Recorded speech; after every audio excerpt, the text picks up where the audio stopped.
Bagi warga Subang ataupun Bandung, sudah pasti mengenal jalan yang satu ini. Hampir setiap tahun jalanan ini selalu menelan korban jiwa. Tanjakan MN, begitu sebutannya. Kontur jalan yang menanjak memang seringkali menjadi faktor kecelakaan di tempat ini. Tapi banyak yang percaya bahwa faktor supranatural juga ikut andil dalam tragedi di tempat ini. Waktu SD, waktu kecelakaan bus yang bule, nah Sarah tuh pulang sekolah SD, terus teh macet kan dari bawah, pas belokan itu teh ada apa, terus ada bus gitu udah ngeguling, dan terus ada bule udah ditutup koran. Waktu SD, jadi itu teh jadi pengalaman paling menakutkan. Biasanya kalau lagi padat kendaraannya kayak lagi hari liburan gitu, hari raya, sering. Tanjakan MN menjadi salah satu rute yang sering dipilih para pengemudi dari Bandung jika ingin ke Subang. Begitupun sebaliknya. Sebelum adanya tragedi kecelakaan MN, jalanan ini disebut Tanjakan Cicenang. MN adalah seorang sopir oplet pada tahun 50-an.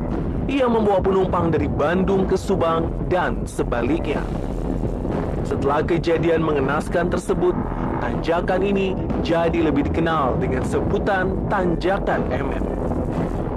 Kalau cerita mungkin sebelum kecelakaan beliau Pak Emen jadi korban banyak sebelumnya, mungkin ratusan yang jadi korban, cuman mungkin Pak Emen yang dikenal sama warga sekitar, terutama kampung Cicenang, itu nama Pak Emen yang jadi terkenal, dikasih nama buat tanjakan. Makanya kurang lebih tahun 95-96 itu dikasih nama jadi Tanjakan MN, dari awal Tanjakan Cicenang. Sejak saat itu, banyak mitos bermunculan tentang Tanjakan MN. Khususnya bagi mereka yang ingin melewati jalanan ini harus membuang rokok ataupun koin ke titik tempat terjadinya kecelakaan MN. Hingga sekarang, kebiasaan itu masih dilakukan oleh para pengemudi yang lewat. MN yang dikenal sering merokok membuat warga setempat merasa memiliki kewajiban membuang rokok di sini sebagai bentuk hadiah untuk MN. Lewat jalur Tanjakan MN itu mitosnya si pengemudi, para pengendara atau yang mau lewat, ada mitos harus membuang uang recehan atau membuang rokok gitu. Tapi membuangnya harus, kalau dari bawah ke arah Bandung, ke sebelah kanan. Anehnya lagi, jika para pengemudi salah titik ketika membuang rokok ataupun koin, maka rokok dan koin tersebut akan berpindah dengan sendirinya ke tempat MN celaka. Hingga kini, tidak pernah ada yang tahu siapa yang memindahkannya. Ada pula mitos tentang pohon keramat di dekat titik kecelakaan MN. Pohon tersebut diberi nama Jenjing. Banyak yang beranggapan bahwa kecelakaan biasanya akan terjadi setelah kemunculan kera di pohon ini. Kadang kalau dulu sebelum terjadi kecelakaan itu ada gerombolan kera pada muncul. Kan pas di titik Tanjakan MN itu ada pohon jengjing. Kalau orang sini dinamakan pohon jengjing, itu pohon keramat. Itu digambarkan pohon jengjing yang ukurannya tinggi besar, itu semacam karaten kera lah gitu. Para kera yang tiba-tiba menyeberang jalan juga sering membuat para pengemudi kaget dan mengakibatkan celaka. Belum lagi sosok perempuan cantik misterius yang tiba-tiba menyeberang juga. Bahkan diceritakan bahwa perempuan ini sering ikut ke dalam kendaraan yang lewat. Kalau kata orang Sunda mah perempuan cantik lah gitu. yang suka nyebrang atau nyegat kendaraan umum ikut. Kalau kita bicara ikut dari Tanjakan Emen, pasti turunnya di atas 200 meter kalau dari sini pas mau pintu masuk Tangkuban Perahu. Anehnya, para pengemudi yang mengalami celaka dan selamat sering merasa kebingungan. Ketika ditanya, mereka merasa aneh dan linglung ketika melewati jalanan ini. Yang nampak di pandangan mereka bukanlah jalanan, melainkan sehelai selendang besar. Pertama, mitos di sini, terutama yang memang pernah terjadi kecelakaan. Misalnya saya nanyain, Bang gimana?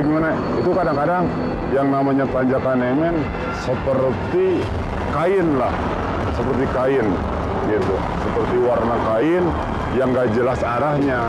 Jadi si pengemudi bingung jalan yang mana gitu. Kalau kata itu mah semacam selendang. Maka dari itu, Satlantas Polres Subang membuat sebuah tugu kecelakaan di tempat ini sebagai pengingat bagi para pengemudi agar berhati-hati ketika melewati Tanjakan Emen. Ini mobil bekas kecelakaan kurang lebih tahun 2010. Udah 12 tahun lebih, mungkin ditaruhnya di sini. Itu buat. Kalau korbannya berapa banyak, Pak? Ini kalau tidak salah korbannya memakan korban itu satu keluarga, ibu, bapak, sama anak-anaknya berempat. Itu menjadi korban satu keluarga. Orang Bandung yang kecelakaan? Mungkin orang Jakarta. Kalau kita lihat letternya, itunya plat nomornya itu kan letter B. Mungkin aja orang luar daerah itu. Kalau mitos atau mistis mungkin dulu baru disimpan di sini kan, ini sebelum dipajang di atas tugu laka itu dibawa dulu 1 bulan sebelum dinaikin. Itu memang ada mistisnya, termasuk Bapak sendiri yang mengalami kan siang malam di sini. Itu kalau menjelang malam tuh Pak ada suara anak kecil menangis. Iya, mungkin di sekitar badan kendaraan mungkin. Pertama ada suara anak kecil menangis, yang kedua memang ada semacam berbenturan besi lah. Ada juga aroma kurang ini, aroma anyir lah gitu. Banyak yang mengira di tugu kecelakaan inilah titik kecelakaan Emen terjadi. Padahal jarak dari tugu laka menuju titik terjadinya kecelakaan Emen masih berkisar 100 meter. Sehingga di sini pun banyak terlihat koin dan rokok berserakan. Di titik inilah nama Emen diabadikan di tanjakan ini.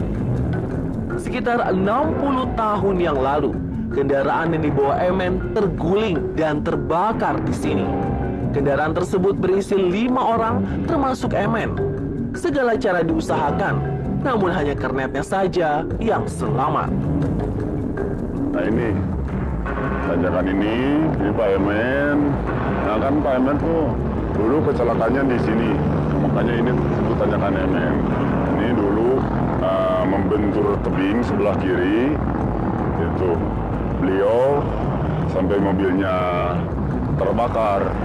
Itu terbakar, termasuk beliau Pak Emen, badannya terbakar. Sampai yang terbakar, Pak Emen keluar dari kendaraan dengan badan penuh api. Beliau langsung lari dari tempat kejadian kecelakaan mobilnya kebakaran, lari ke bawah, kan di bawah ada sungai, kurang lebih dari titik ini 20 meter ke bawah ada kali. Nah itu menceburkan diri. Mirisnya, banyak yang beranggapan bahwa arwah Emen masih terus bergentayangan dan meminta tumbal manusia. Wahyu sebagai anak sulung Emen sangat sedih jika ayahnya dijadikan tersangka seperti ini. Padahal jauh sebelum adanya tragedi tersebut, memang sudah banyak kecelakaan terjadi di sini.